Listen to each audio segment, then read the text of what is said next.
दोस्तों नमस्कार। कैसे हैं? आशा है सकुशल होंगे।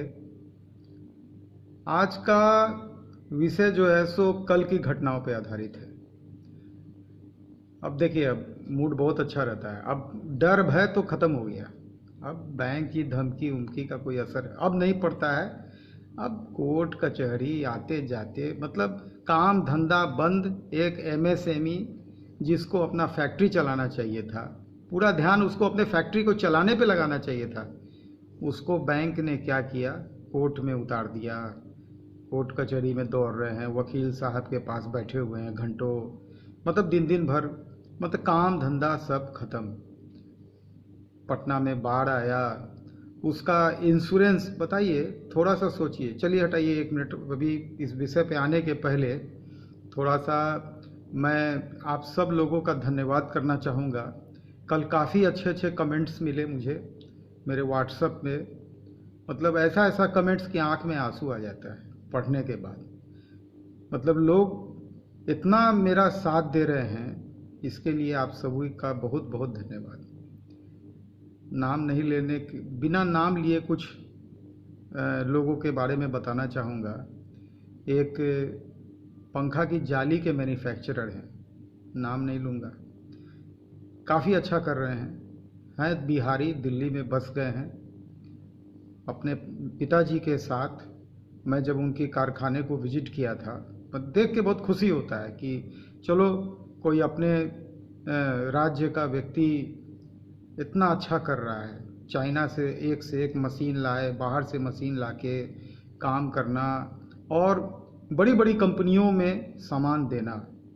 मतलब काफ़ी उम्र उनकी बहुत होगी, तो हम समझते हैं अभी 30 साल भी नहीं हुई है। उम्र में तो काफ़ी मुझसे छोटे हैं, लेकिन फिर भी उनके उत्साह को देख के काफ़ी प्रसन्नता होती है।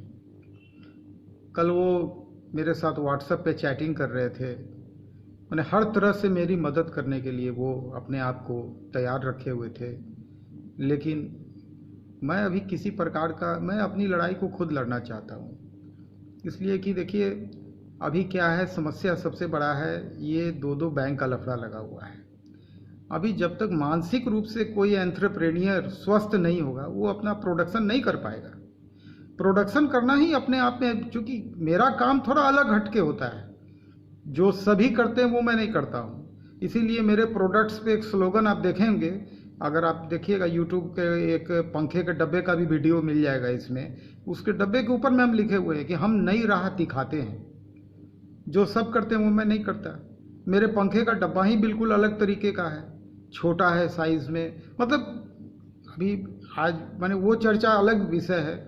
एक अहमदाबाद के मैन्युफैक्चरर हैं, वो स्टेटर का निर्माण करते हैं। वो भी काफ़ी, मतलब उनके तरफ से भी काफ़ी मैंने हिम्मत देने का काम करते हैं लोग। तो एक आज सुबह सुबह मेरा तो बहुत जगह रुपया बाकी भी है बिजनेस का, बहुत पैसा बकाया है। चूँकि माल नहीं जा रहा था तो पेमेंट भी नहीं आ रहा था। तो एक गुवाहाटी के हमारे डीलर हैं, सुबह सुबह बोले कि संजीव जी आप अपना अकाउंट नंबर दे दीजिए। बड़ा अच्छा लगा कि मतलब उनको भी मन किया कि मेरी स्थिति को देखते हुए कि इनको मदद किया जाए, आर्थिक मदद अकाउंट में जो भी बकाया राशि है उसका। तो आज छोटा छोटा पैसा से भी बहुत ताकत महसूस होता है। लेकिन क्योंकि वो पैसा सीधे आप मैंने घर के खर्चे में या किसी भी इन सब लड़ाइयों को लड़ने में वो काम आएगा। बिजनेस में तो जाने वाला नहीं है, काम धाम तो ऐसे चौपट पड़ा है। तो छोटा छोटा पैसा भी लगता है कि अगर कहीं से कोई भी रकम आ जाता है तो बहुत सहारा मिलता है। खैर, अब एक और बात मैं आपसे आज चर्चा करना चाहूँगा कि एक आप लोग बिल्कुल वीडियो को कोशिश कीजिए सब्सक्राइब से फ़ायदा यही है कि अगर आप सब्सक्राइब कर देंगे तो जो मेरा अगला वीडियो आएगा वो उसका नोटिफिकेशन आपको आ जाएगा। अगर आप बेल आइकन को पुश किए रहिएगा तो लाइक्स कीजिएगा, तो उससे इस सबसे हिम्मत मिलता है कि चलो इतना लाइक्स आया, इतना कमेंट आ रहा है, इससे आदमी को हिम्मत मिलता है। छोटी मोटी लड़ाई नहीं है। आप देखिए, इस तरह की लड़ाई हमको नहीं लगता है कि बहुत कम आदमी फेस कर पाते। बहुत लोग सरेंडर कर देते हैं। भाई जो गलत किया बस सह लेते हैं। सहने का आदत बहुत लोगों को पड़ा रहता है। आवाज़ उठाना कोई आसान काम नहीं है। आप वो भी बैंक के खिलाफ। जब शुरू शुरू में मैं गया था, वकील साहब से मिला था, भाई आप बैंक के खिलाफ केस लेके आ गए। बैंक कस्टमर के खिलाफ केस लेके आता है। बैंक की ज्यादतियों को बर्दाश्त करने का तो लोग को आदत पड़ा रहता है। मतलब हम क्या बताएं आपको, लोन देते हैं बैंक तो थोड़ा बहुत राशि काट लेते हैं। काट कैसे लेते हैं, मतलब मांग लेते हैं। तो बिना पैसे के लोन भी बैंक में हमको नहीं लगता है जल्दी, किसी ना किसी रूप में बैंकर पैसा ले ही लेता है। तो ये सब बातें हैं। अब देखिए कल क्या हुआ। कल स्टेट बैंक से एक ही तरह का 2 चिट्ठी आ रहा है, वो भी स्पीड पोस्ट, बिल्कुल टेक्स्ट सेम, सब कुछ सेम। जबकि गवर्नमेंट से इंस्ट्रक्शन है कि 3 महीना का पीरियड माने मॉनिटोरियम का दिया गया है, डेफर किया गया, जो भी है। लेकिन अभी 3 महीना तो बीता नहीं है। ये मार्च गया, अप्रैल गया, मई अभी गया नहीं कि उनका चिट्ठी आ गया, रिसीव हो गया। ये एक ही तरह का 2 चिट्ठी देने का मकसद जानते हैं क्या? आपके ऊपर मानसिक रूप से दबाव बनाना, यानी मेंटली आपको सिक करना, मतलब आपको अस्वस्थ करना। शायद ये भी एक तरह का क्राइम है, किसी को आप अस्वस्थ कर रहे हैं। किसी के स्वास्थ्य पे आप इस तरह से हमला नहीं कर सकते। एक चिट्ठी दे देते, एक ही तरह का 2 चिट्ठी भेजने का क्या जरूरत है? ये देखिए पड़ा हुआ है मेरे टेबल पे, ये बिल्कुल चिट्ठी दोनों स्पीड पोस्ट है। अब बिल्कुल डेट टाइम सारा चीज बिल्कुल एक है, कुछ चेंज नहीं। एक इवन कि दोनों का लेटर नंबर भी सेम है। देखिए ये देखिए 2340 और 2340, मतलब सब कुछ सेम है। धमकी है, कोर्ट का कचहरी का धमकी है। बोलते हैं, जबकि बातचीत डेली मेल से, मैं डेली मेल कर रहा हूँ सीजीएम को, चेयरमैन को स्टेट बैंक के, सबको मालूम है कि मेरा मैटर क्या है। क्योंकि मैटर इंश्योरेंस क्लेम दे नहीं रहा है और इंश्योरेंस क्लेम नहीं देने की स्थिति में है। क्यों? क्योंकि पहला सर्वेयर क्लेम को डिक्लाइन कर दिया, रिजेक्ट कर दिया है। क्यों रिजेक्ट किया उसको आप मेरा पार्ट 2 देखिएगा तो काफ़ी डिटेल से मैंने उस पर वीडियो बनाया हुआ है। अब देखिए पहला सर्वेयर लिखा था क्या कि इनके यहाँ कोई माल नहीं मिला।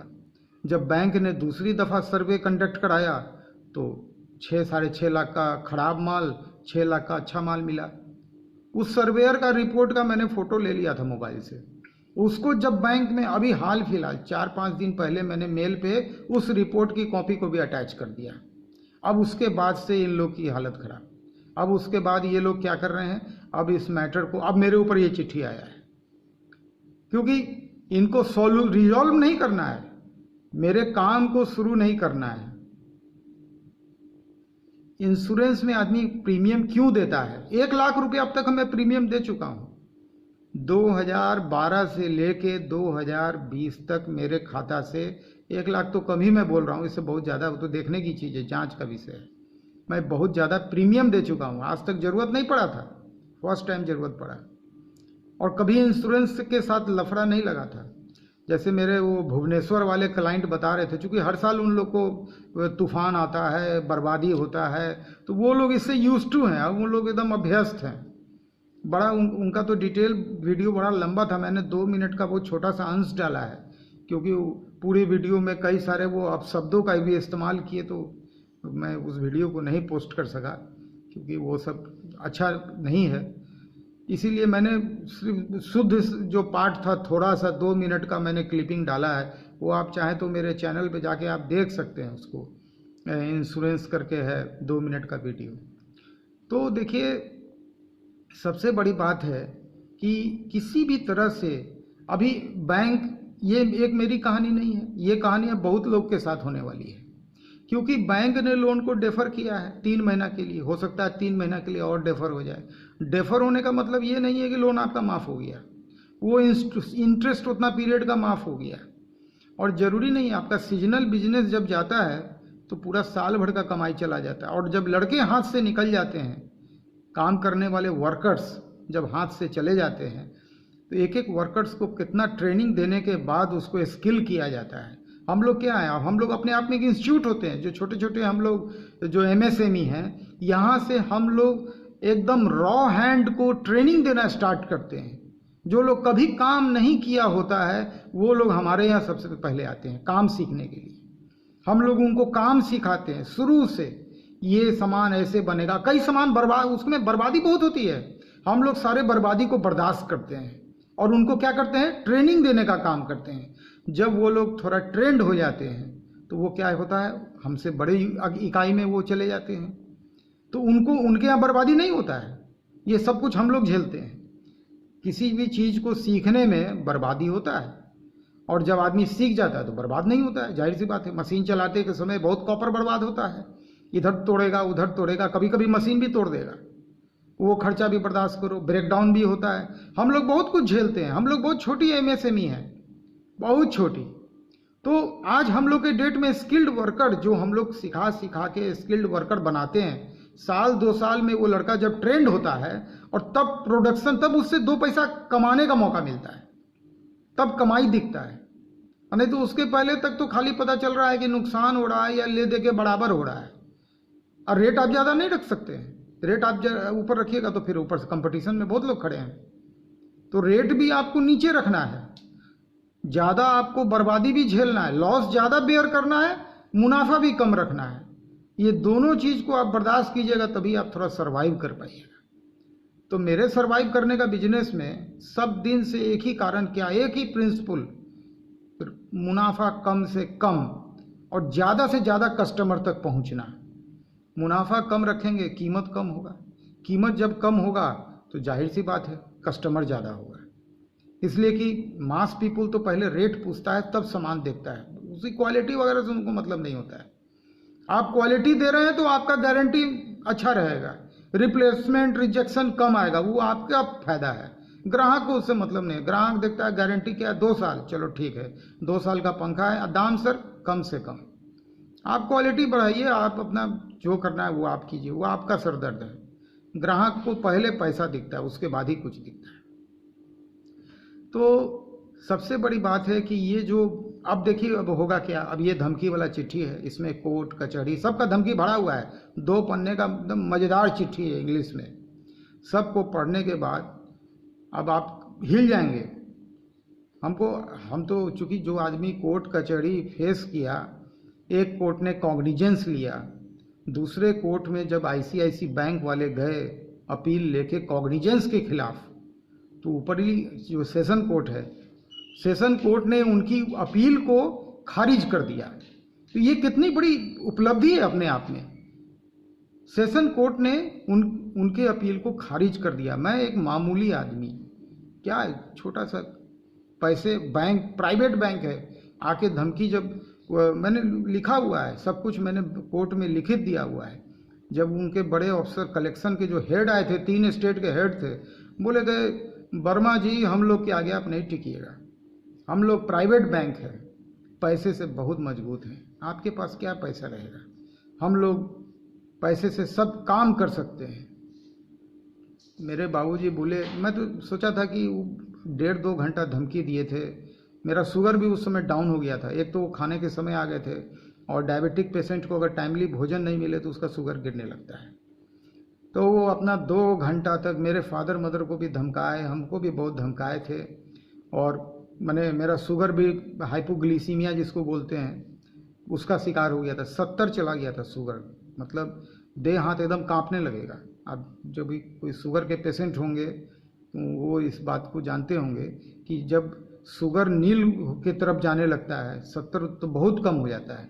मेरी बेटी जब उस समय जब वो चले गए, और जब मेरी बेटी शुगर चेक की थी तो 70 रीडिंग आया था। तो 2 चम्मच चीनी घोल के तुरंत दी कि पापा पहले तुरंत पीजिए।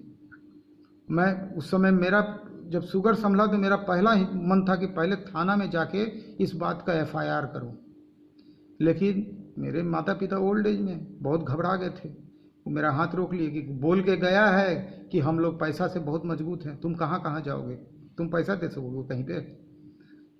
तो इसीलिए मेरा हाथ वो रोक लिए।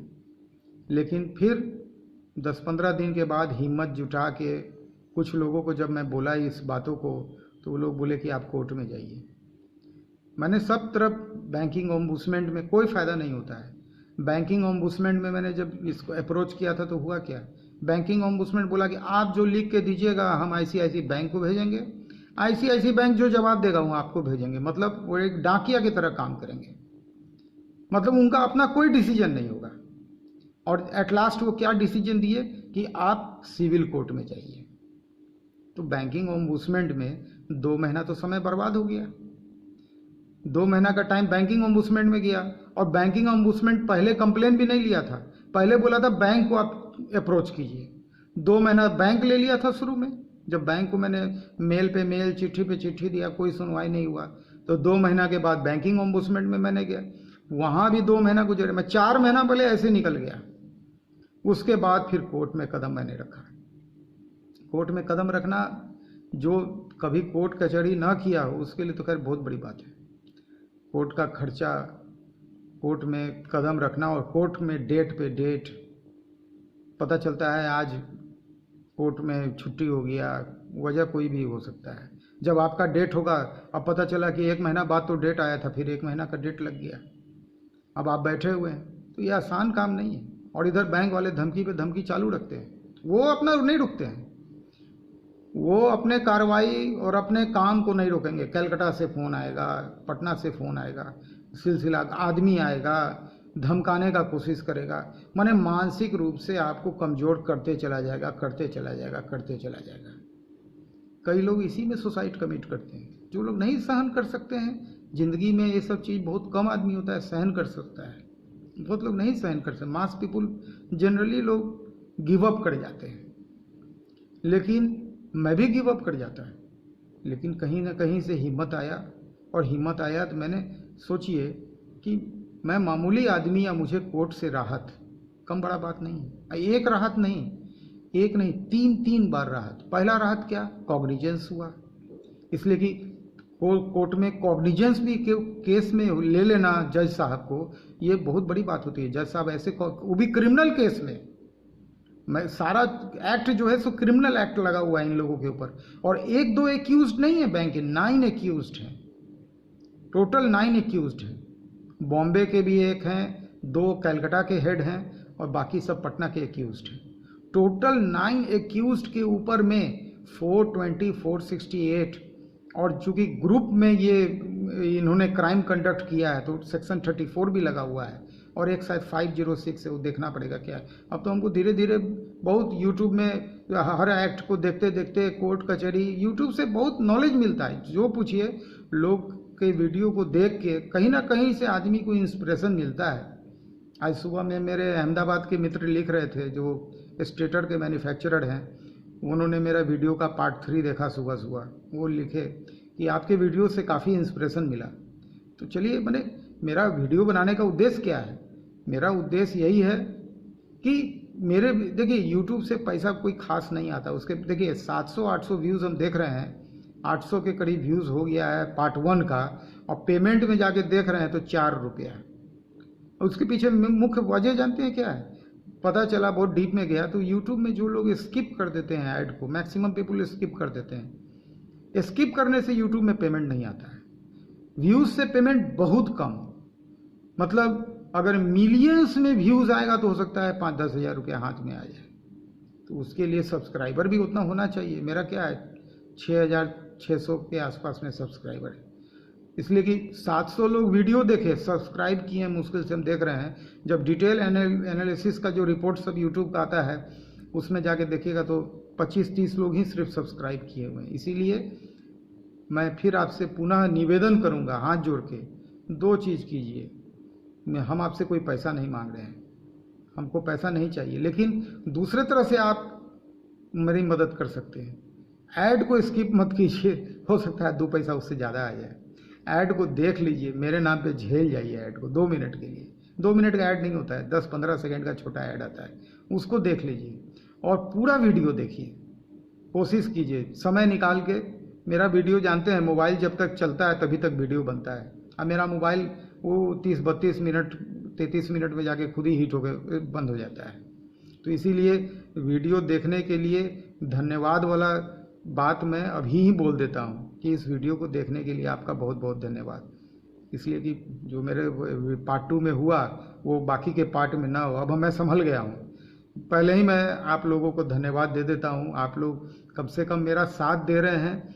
इस मेरी बातों को अधिक से अधिक लोगों तक पहुँचाने में मेरी मदद कीजिए, शेयर कीजिए, शेयर करने से देखिए क्या होगा, शेयर और सब्सक्राइब दो चीज़ बड़ा इंपॉर्टेंट है। शेयर करने से होगा क्या कि मेरे साथ लोग बढ़ेंगे, और जितने अधिक लोग बढ़ेंगे, कम से कम आज के तारीख में जहां मेरी यूनिट बंद पड़ी हुई है, 2 पैसे का हमको उम्मीद होगा। इस यूट्यूब के कमाई से हो सकता है मेरा घर चल जाए। ऐसे किसी से मैं पैसा नहीं लूँगा। बहुत लोग मुझे ऑफ़र करते हैं, बहुत आपका प्यार है, आप लोग मेरे साथ मेरी बात को सुन रहे हैं, लेकिन मेरा वीडियो बनाने का एक और मकसद है कि मेरी बातों से आप लोग थोड़ा सा सबक ज़रूर लीजिए। देखिए, मैं डायबिटिक हुआ, मैं अस्वस्थ हुआ, रात भर मैं जग के बिताया हूँ। कोर्ट का डेट आता है, कोर्ट में जाना, इतना झेलना, ये कम बड़ा बात नहीं। देखिए, ये 2 चिट्ठी का आना, आज 2 चिट्ठी को पढ़ने के बाद देखिए, हम तो रॉबोट नहीं ना, आदमी इंसान है, इंसान के दिमाग में कुछ ना कुछ जरूर असर होगा। कितना भी आदमी हंस ले, लेकिन अंदर में असर तो होता है, उसी का ही फायदा उठाना चाहता है ये लोग। ये 2 चिट्ठी देने का क्या मकसद है? एक तरह का दोनों में 2 टेक्स्ट रहता है, डेट भी एक साथ दोनों लेटर बॉक्स में गिरा हुआ था। जब मैं देखा कल लेटर बॉक्स में कुछ गिरा हुआ है, शीशा का लेटर बॉक्स है, अंदर की तरफ से शीशा लगा हुआ है, देखा कि 2 चिट्ठी ऊपर से मैं देखा उसको, तो मैं गया, देखा स्टेट बैंक से 2 चिट्ठी आया है।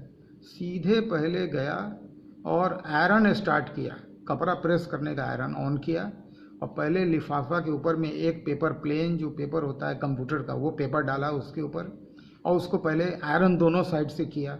उसके बाद स्टेपलर का पिन खोला, अंदर से पेपर निकाला, पेपर को दोनों पिन अलग किया। पेपर के ऊपर में चूंकि प्रिंटिंग था, अगर आयरन चलाता तो प्रिंटिंग खराब हो जाता, उसके ऊपर फिर एक प्लेन पेपर रख के फिर आयरन दोनों साइड से किया।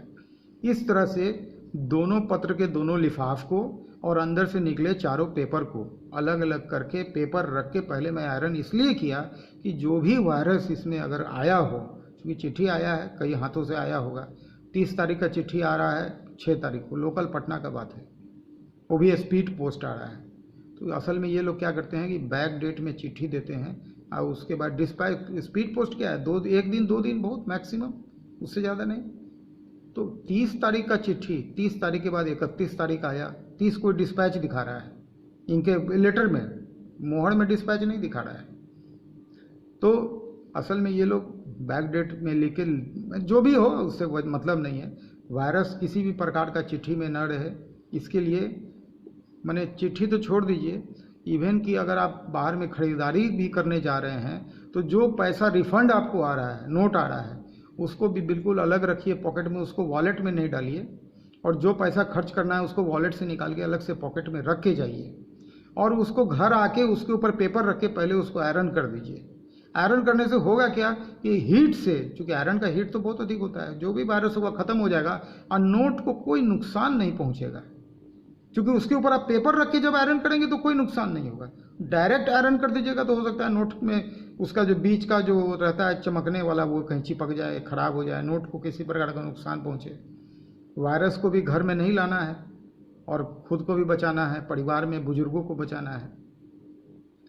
तो सबसे बड़ी बात है कि ये सारे झंझट का जड़ क्या है, सबका जड़ में क्या है कि हम बैंक से जब हम लोग लोन लेते हैं तभी ये सब मुसीबत, और अब तो ये मुसीबत सबके साथ है। जितने भी एमएसएमई हैं, हमको नहीं लगता है कि वो लोग आराम से, बहुत कम लोग होंगे जो बहुत कमाए हुए व्यक्ति होंगे, वो लोग शायद सरवाइव कर जाएंगे, लेकिन बहुत लोगों को ये वायरस ने बर्बाद कर दिया। बैंक अपना काम नहीं छोड़ेगा, बैंक चिट्ठी देगा, धमकी देगा, मानसिक रूप से आपको परेशान करेगा, डीआरटी में जाएगा। अगर आपने उसके ऊपर कुछ मॉर्गेज किया है तो बैंक कोशिश करेगा उसको नीलाम करके अपना पैसा निकाल लेना। बैंक के आपके दुख दर्द से बैंक को, जब बैंक सरकार के आदेश को मानने के लिए तैयार नहीं है, स्टेट बैंक देखिए, भारत का सबसे बड़ा बैंक है। मोदी जी ने कहा था कि 3 महीना तक, मैंने फाइनेंस मिनिस्टर का ये था कि 3 महीना तक बैंक किसी भी प्रकार का कोई लोन रिकवरी का काम नहीं करेगा। अब ये 3 महीना क्या, 2 महीना भी नहीं बीता है और ये काम चालू हो गया। क्या 25 मार्च से 25 अप्रैल, 25 मार्च को लॉकडाउन हुआ है, 25 मार्च से 25 अप्रैल पकड़िए, अब 25 अप्रैल से 25 मई अभी नहीं आया है, 7 मई है 2020 का, और इनका चिट्ठी आना चालू हो गया। चिट्ठी आएगा, मेल आएगा, आदमी आएगा, उसके बाद कुछ दिन में डीआरटी, मैं पता किया हूँ, मैंने वकील से, चूँकि अब तो कोर्ट कचहरी में पैर रखा हुआ आदमी है, तो वकील साहब से पूछा, वो बोला अब ये डीआरटी में जाएगा, आपके खिलाफ केस करेगा, केस करके फिर आप डीआरटी दौड़िए। चलिए, अब तो जो लिखा हुआ है वो तो होने हैं। अब जब एक बार हम कूद गए, जाल में फंस गए हैं, तो अब तो जाल से किसी प्रकार से निकलना ही है, दूसरा तो कोई उपाय नहीं है। कि देखिए, अब आप लोग बोलेंगे कि हम बैंक से लोन नहीं लेंगे तो बिजनेस कैसे करेंगे। तो भाई हम यही बोलेंगे कि ऐसा नहीं है, आपका इससे मिलता जुलता विचार का बहुत लोग मिल जाएगा, बहुत लोग बेरोजगार होंगे, हो सकता है आपके दोस्तों में निकल जाए, उनको जोड़िए। भाई भाई में पार्टनरशिप नहीं टिकता है, दोस्तों में टिक जाएगा। ठीक है, आप 10 लोगों को मिलाइए, बड़ा काम कीजिए, 10 हाथ भी तो होगा, 20 हाथ आपके साथ बढ़ेगा आपके काम में, कितना बड़ा बात होगा आप सोचिए। बैंक आपको पैसा देता है, सूद लेता है, आपका बिजनेस चले या ना चले बैंक को मतलब नहीं है, बैंक सूद लेता है। और सूद ही नहीं लेता है, सीसी में और सुनिए क्या क्या है, मेंटेनेंस चार्ज, इंश्योरेंस का, इंश्योरेंस कोई काम का इंश्योरेंस है? ये पैसा मेरे पास 1,00,000 1,50,000 अगर इंश्योरेंस का भी पैसा रहता तो 1,00,000 1,50,000 के से आज कितना स्थिति, आज के डेट में 1,00,000 1,50,000 बहुत बड़ा बात है। आप सोचिए आज के युग में क्या खर्च है आदमी का, खाने पीने में बहुत रुपया नहीं खर्च होता है। वो इंश्योरेंस का प्रीमियम भी तो बेकार चला गया, किस बात का इंश्योरेंस? इसका मतलब हम पैसा दें, 45 लाख के इंश्योरेंस में 5 लाख घूस दे देते, इंश्योरेंस अच्छा हो जाता, हमको क्लेम मिल जाता। लेकिन ये चीज़ मेरे दादाजी के ज़माने से हम सीखे ही नहीं। मालूम, मेरे दादाजी के बारे में आपको बताते हैं, मुजफ्फरपुर के द्वारका नाथ हाई स्कूल में वो टीचर थे। ऐसे तो मैंने टीचर थे और 30 साल की नौकरी में एक दिन भी छुट्टी नहीं लिए थे। द्वारका नाथ हाई स्कूल में उनका पूरा डिटेल अभी भी, सम्मान वगैरह वहाँ उनका पेपर में भी फोटो छपा था, सब कुछ। मैंने बीमार भी पड़े तो गर्मी की छुट्टी में। और उनका रूटीन क्या था, 4 बजे सुबह से निकलते थे और मुजफ्फरपुर के सूतापट्टी के मारवाड़ी के बच्चे लोगों को ट्यूशन पढ़ाना, फिर 9 बजे से स्कूल जाना, स्कूल से आके फिर ट्यूशन पढ़ाने चल जाना और रात के 12 बजे घर आना। मैं इतना हार्ड वर्कर, और उस जमाना में वो 400 रुपया महीना कमाते थे, जिस जमाना में सोना 60 रुपये 10 ग्राम था, यानी आज 45 ग्राम। उस 400 रुपये का वैल्यू निकाल लीजिए, तो पता चलेगा कि वो 400 रुपया नहीं कमाते थे, 3-4 लाख रुपया कमाते थे आज के हिसाब से। सोना से अगर उसका इक्विवेलेंट आप कीजिएगा तो उसके हिसाब से वो कमाई, माने वो 400 रुपया नहीं, लगभग हम समझते हैं कि वो कैलकुलेट कर लीजिएगा। तो सबसे बड़ी बात है कि ये जो लेन देन वाला काम है ना, ये हम लोग कभी नहीं सीखे। मेरे फादर भी ऑनेस्टी के साथ बैंक में रिटायर कर गए, 97 में रिटायर किए थे। तो ये चीज़ हमको नहीं आता है, कभी भी नहीं। अगर हम सही हैं तो भाई किस बात का पैसा दें? अगर हम गलत करें तब ना पैसा दें आपको, मतलब सही भी हैं तो भी पैसा दें। ऐसे तो बैंक के अधिकारी कितना बार आए, कितना पंखा उठा के ले गए, कोई पंखा ले गया, कोई मिक्सी ले गया, कोई आरओ लगवा लिया, और नहीं तो क्या बोलेगा, जानते हैं कैसे कैसे धमकी देता है, बताते हैं। स्टॉक स्टेटमेंट आप देते हैं बैंक को, इंस्पेक्शन में आता है स्टॉक इंस्पेक्शन करने। अब हम लिखे हुए हैं हार्डवेयर में नट बोल्ट 3 लाख पीसेस, तो कहेगा क्या, इसको आप गिन के दिखाइए। हम बोले कि वेट करके, बोले वैसे नहीं, हमको हाथ में आप गिन के दिखाइए। उसके एक एक चीज़, रॉ मटेरियल तो बहुत छोटा छोटा होता है, स्प्रिंग होता है। अब मतलब स्टॉक में तो सारा चीज़ आ जाता है ना, रॉ मटेरियल जितना स्टॉक में आता है। मैंने एक बार एक अधिकारी आए बैंक से, 5 किलो का पंखा में ग्रीस हम लोग लगाते हैं, स्प्रिंग में ग्रीस लगा के पंखा बनाया जाता है, तो वहाँ पे ग्रीस का 5 किलो का डब्बा पड़ा हुआ था, उसमें से कुछ ग्रीस यूज़ हुआ था, कुछ नहीं हुआ था, तो अंदाज से हम लिख दिए थे 5 किलो के डब्बा में 3 किलो ग्रीस, जबकि उसमें 3 किलो क्या, वो 4 किलो के लगभग था। तो अड़ गए जिद पे कि नहीं, पूरे ग्रीस डब्बा का क्या इसमें वजन है, प्लास्टिक के डब्बा का, और ग्रीस कितना है, मतलब हम समझ में आ गया। उसके बाद उनके साथ जो है वो अफसर आया था ना, बोला काहे आप समझते नहीं है बात को, 2 ठो पंखा सर को चाहिए, 2 ठो पंखा दे ना दीजिए, आपका दिमाग फ्री रही है, आपका स्टॉक स्टेटमेंट में जहाँ आपका स्टॉक इंस्पेक्शन करने नहीं आएंगे, आप काहे ये सब चक्कर में पड़ रहे हैं। तब समझ में आया कि क्या झोल झाल है। माने आपको इतना लोग परेशान करेगा, वो लालच क्या रहता है? आप पंखा के कारोबारी हैं, आप पंखा का बिजनेस करते हैं, तो चलो कुछ ना कुछ उठा के चले जाओ। एक मैडम आई बैंक से, उनके ऊपर तो हम कंप्लेन भी किए थे। मैंने 1600 रुपया का जो मिक्सी मेरा डीलर का रेट था, जब पैसा मांगे तो 500 रुपया पर्स से निकाल के ऐसे मेरे मुंह पे फेंक दिए, लग रहा है भीख मांग रहे हैं। और जब मैं बैंक की उनके ऊपर कंप्लेन किया तो उनका हालत खराब। मुझे कोई दिक्कत नहीं है, आप विश्वास नहीं कीजिएगा कि कोई गलत करता है ना तो मैं बिल्कुल लड़ जाता हूँ। मैं सही हूँ तो किस बात का गलत? ऐसा ही एक बार क्या हुआ था कि ट्रैफिक में गाड़ी मेरा वाइट लाइन के भी अंदर था, फिर भी मेरा गाड़ी उठा के ले गया। तो खैर डीएसपी साहब से जा उठा के ले गया। डीएसपी साहब पूरी बात को समझे, उसके बाद बोले कि हाँ ठीक है, ये गलत किया है, गाड़ी छोड़ दिए, पैसा नहीं लगा। तो गलत कोई करे तो उसके लिए बिल्कुल लड़ना चाहिए। गलत सहने से होता क्या है, ये एक सिस्टम डेवलप करता है। ये छोटा छोटा चीज सिस्टम डेवलप कर जाता है और यही धीरे धीरे आगे जाके कॉम्प्लिकेट करता है। यही चीज आपके बच्चे सीखेंगे, यही बोलेंगे कि पापा आप भी यही चीज किए, हम भी यही चीज कर रहे हैं। तो धीरे धीरे ये समाज हमारा फिर खराब होते चला जाएगा। समाज हमसे बनता है। हम ठीक है तो भाई, कोई अगर गलत करता है तो उसको ठीक करना मेरा काम है। ठीक है, हमें दिक्कत होगा लेकिन उसको जड़ से खत्म करेंगे।